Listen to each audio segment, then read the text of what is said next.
আমার ছোটবেলার বন্ধুর বিয়ের সামনেই, তো ওকে ভাবলাম একটু আইবুড়ো ভাত দেওয়া যাক, মানে একটু মানে পুরোটাই।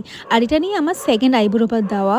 আর এই হলো অনামিকা, যার বিয়ের কথা আমি বলছিলাম। তো আমরা চলে গেলাম দুপুরবেলা যাদবপুরের ভূতের রাজা দিল বরে। এর আগে কখনো যাইনি, আর গিয়ে আমার অ্যাম্বিয়েন্স ডেকর ভীষণই ভালো লেগেছে। আজকাল সব বাঙালি রেস্টুরেন্টেই আইবুড়ো ভাত দেওয়ার জন্য স্পেশাল ডেকোরেশন বা স্পেশাল আয়োজন যেগুলো সেটা ওরা নিজেরাই করে দেয়। তোদের বললে আশীর্বাদের থালা, শঙ্খ, পায়েস, কুলো, মালা সব কিছু ছিল। তো আমি আর গুড্ডি এক এক করে ওকে আশীর্বাদ করলাম, পায়েস খাওয়ালাম। আর ওখানকার স্টাফ বলছিল হাততালি দিতে, মানে এতে জোড়ায় জোড়ায় দুই হয় আর কি।